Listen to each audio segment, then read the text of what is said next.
ತಾಲೂಕು ಭಾರತೀಯ ಜನತಾ ಪಾರ್ಟಿ ವತಿಯಿಂದ ನೂತನ ಪದಾಧಿಕಾರಿಗಳ ಸಭೆಯನ್ನು ನೆಲಮಂಗಲದ ಭವಾನಿ ಶಂಕರ್ ಕಾಂಪ್ಲೆಕ್ಸ್ನ ವಿವಿಎಸ್ ಗಾರ್ಡನ್ ಪಾರ್ಟಿ ಹಾಲ್ನಲ್ಲಿ ಹಮ್ಮಿಕೊಳ್ಳಲಾಗಿತ್ತು.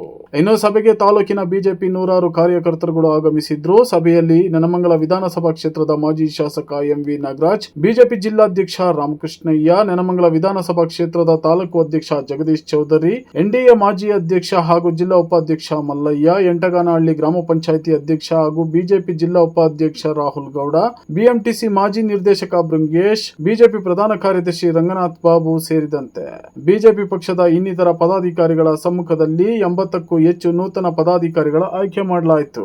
ಮುಂಬರುವ ಲೋಕಸಭಾ ಚುನಾವಣೆಯಲ್ಲಿ ಬಿಜೆಪಿ ಪಕ್ಷದ ಅಭ್ಯರ್ಥಿಗಳನ್ನು ಗೆಲ್ಲಿಸುವ ಮೂಲಕ ಕೇಂದ್ರದಲ್ಲಿ ಮೋದಿ ಸರ್ಕಾರವನ್ನು ಮತ್ತೊಮ್ಮೆ ಆಡಳಿತಕ್ಕೆ ತರುವ ದೃಷ್ಟಿಯಿಂದ ನೂತನ ಪದಾಧಿಕಾರಿಗಳ ಸಭೆ ಕರೆಯಲಾಗಿದ್ದು, ಸಭೆಯಲ್ಲಿ ಬಿಜೆಪಿ ಕಾರ್ಯಕರ್ತರು ದೇಶದ ಅಭಿವೃದ್ಧಿಗೆ ಕಷ್ಟಪಟ್ಟು ಕೆಲಸ ಮಾಡುವ ಬದಲು ಇಷ್ಟಪಟ್ಟು ಕೆಲಸ ಮಾಡಿ ಎಂದು ಕರೆ ನೀಡಲಾಯಿತು.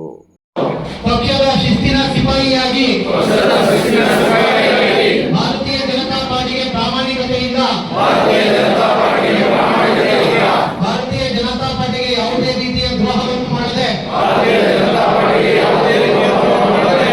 ನಮ್ಮ ದೇಶದಲ್ಲಿ ನರೇಂದ್ರ ಮೋದಿಯವರು 400ಕ್ಕೂ ಹೆಚ್ಚು ಲೋಕಸಭಾ ಕ್ಷೇತ್ರಗಳಲ್ಲಿ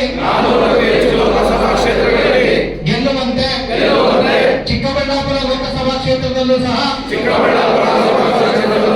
ನಮ್ಮ ಲೋಕಸಭಾ ಕ್ಷೇತ್ರದ ಅಭ್ಯರ್ಥಿಯಾದ ಸುಧಾಕರ್ ಅವರನ್ನು ಗೆಲ್ಲಿಸುವ ಮೂಲಕ ಪ್ರಾಮಾಣಿಕವಾಗಿ ಪಕ್ಷಕ್ಕೆ ಸತ್ಯ ನಿಷ್ಠೆ ಇದ ಕೆಲಸ ಮಾಡುತ್ತೇನೆಂದು ಪಕ್ಷದ ಹಿರಿಯರ ಸಮ್ಮುಖದಲ್ಲಿ ಪಕ್ಷದ ಪದಾಧಿಕಾರಿ ಮತ್ತು ಕಾರ್ಯಕರ್ತನಾದ ನಾನು ಪ್ರಮಾಣಿಸುತ್ತೇನೆ.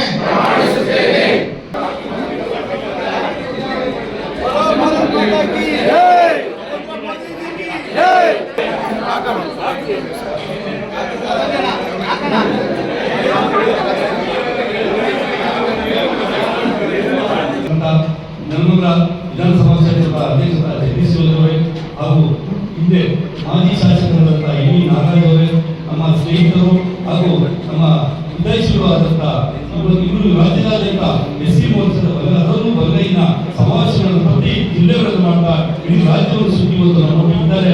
ಸಂಪಂಗಿಯವರು ಅವರು ಪಾಪ ಬೆಳಗ್ಗಿಂದ ಸಾಯಂಕಾಲ ನಿರಂತರ ನಾಗರಿಕರಿಂದ ಅವರೇ ಕೆಲಸ ಮನೆ ಬಿಟ್ಟು ಅವರು ರಾಜ್ಯ ಬಂದಿದ್ದಾರೆ. ಈ ಒಂದು ಸಂಘಟನೆ ಮಾಡಬೇಕು, ಪಕ್ಷದ ಅಧಿಕಾರಿಗಳು ಕೆಲಸ ಮಾಡ್ತಾರೆ.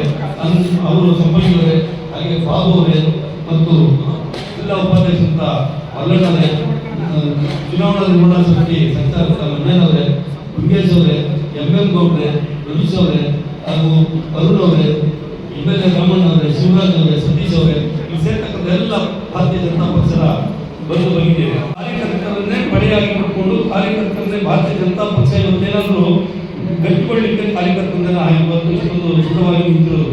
ಭಾರತೀಯ ಜನತಾ ಪಕ್ಷ ಸ್ಥಾಪನೆ ಅತ್ಯಲ್ಪ ಆದರೂ 70 ವರ್ಷ ಅಧಿಕಾರ ಮಾಡಿದಂಥ ಕಾಂಗ್ರೆಸ್ ಮೂಲಕ ಇವತ್ತು ಇಡೀ ದೇಶದಲ್ಲಿ ಹೈಯೆಸ್ಟ್ ಕಾರ್ಯಕರ್ತರು ಹೊಂದಿರುವಂಥ ಪಕ್ಷ ಅಂದರೆ ಇಡೀ ಪ್ರಪಂಚದಲ್ಲಿ ಭಾರತೀಯ ಜನತಾ ಪಕ್ಷ. ಯಾಕಂದರೆ ಭಾರತೀಯ ಜನತಾ ಪಕ್ಷ ಶಿಸ್ತಿನ ಪಕ್ಷ, ಅದು ಕಾರ್ಯ ಏನು ಹೇಳ್ತಾರೆ ಮೇಲಿಂದ ಅದನ್ನು ಅನುಷ್ಠಾನ ಮಾಡ್ತಾರೆ. ಮಧ್ಯದಲ್ಲಿ ಒಂದಷ್ಟು ಶ್ವೇತರ ಹಾಕಬಹುದು, ಅದು ಸನ್ಮಾನದ ಒಬ್ಬ ಮನಸ್ಥಿತಿ ನಾವು ಬರಬೇಕು ಹೊರತು ಅದು ದೊಡ್ಡ ಮಾಡೋರ ಮನಸ್ಸಿಗೆ ನಾವು ಹೋಗಬಾರ್ದು. ಭಾರತೀಯ ಜನತಾ ಪಕ್ಷ ಶಿಸ್ತಿನ ಪಕ್ಷ, ಇವತ್ತು ಶಿಸ್ತಿನ ಪಕ್ಷದ ಮುಂದಿನ ಶಿಸ್ತಿನ ಪಕ್ಷವಾಗಿರ್ತದೆ. ಆ ಭಾರತೀಯ ಜನತಾ ಪಕ್ಷದ ಒಂದು ನಾವು ಕಾರ್ಯಕರ್ತ ಹೇಳ್ಕೊಳ್ಳಿಕ್ಕೆ ಒಂದು ಹೆಮ್ಮೆ ಅಂತ ಒಂದು ಕಾಲಘಟ್ಟದಲ್ಲಿ ನಾವು ನಿಂತಿದ್ದೀವಿ. ನಮ್ಮೊಬ್ಬರು ಗುರುವಿನರಾದಂಥ ನರೇಂದ್ರ ಮೋದಿ ಅವರು ಹೇಳಿದ್ದಾರೆ, ಇವತ್ತು ಇಡೀ ಭಾರತವನ್ನ ಪ್ರಪಂಚದಲ್ಲಿ ಉನ್ನತ ಸ್ಥಾನದಲ್ಲಿ ನೋಡುವಂಥ ಒಂದು ಕಾಲಘಟ್ಟದಲ್ಲಿ ನಾವಿದ್ದೀವಿ. 500 ವರ್ಷಗಳ ಇತಿಹಾಸದಲ್ಲಿ ನಾವು ಯಾವತ್ತೂ ಒಂದು ಶ್ರೀರಾಮ ದೇವಸ್ಥಾನ ಕಟ್ಟಕ್ಕೆ ಆಗದೇ ಇಲ್ಲ ಅನ್ನೋ ಮಟ್ಟದಲ್ಲ ಇವತ್ತು ನಮ್ಮ ಕಾಲಘಟ್ಟದಲ್ಲಿ ಕಟ್ಟಿದ್ರೆ. ಇಂಥ ಕಾಲಘಟ್ಟದಲ್ಲಿ ನಾವೆಲ್ಲ ಬುದ್ಧಿವಂತರು ಹೇಳಲಿಕ್ಕೆ ನನ್ನ ಹೆಮ್ಮೆಯಿಂದ ಇಷ್ಟಪಡ್ತೇನೆ. ಇಂಥ ಒಂದು ಅವಕಾಶ ಯಾಕಿಲ್ಲ. ಇವತ್ತು ಶ್ರೀರಾಮನ ಆಯ್ತು ಬೇರೆ ಬೇರೆ ಇವತ್ತು ಹಿಂದೂ ರಾಷ್ಟ್ರ ಅಂತ ಹೇಳಲಿಕ್ಕೆ ಇವತ್ತು ನಾವು ಹೆಮ್ಮೆಯಿಂದ ಹೇಳ್ತೀವಿ.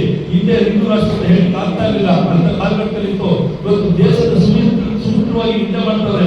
ಇವತ್ತು ಸೈನಿಕರು ಇವತ್ತು ಈ ದೇಶ ಕಾಯ್ತಾರೆ ಅಂತ ಒಂದು ಪರಿಸ್ಥಿತಿ ಇವತ್ತು ಅವ್ರಿಗೆ ಸವಲತ್ತು ಕೊಡಬೇಕು ಎಲ್ಲವನ್ನು ಕೊಟ್ಟಿದ್ದಾರೆ.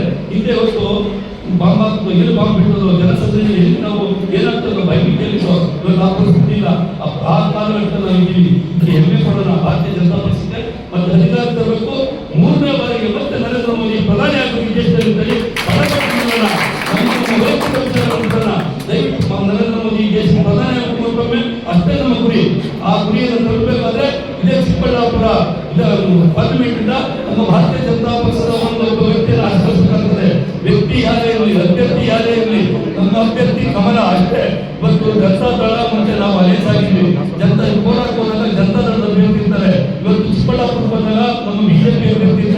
ಎಲ್ಲರೂ ಒಟ್ಟುಕೊಂಡಿದ್ದೀವಿ. ನಾವು ಹಂದಿನ ತಿಂತಾ ಇದ್ರೆ ನಮ್ಮ ಜೊತೆ ಬರ್ತಾರಂತ ಜನತಾ ದಳದವರು ಅವರೆಷ್ಟು ನಮ್ಮ ನೋಡಿ ದೇಶಪಡ್ಕೊಳ್ಳೋದು ಬೇಡ.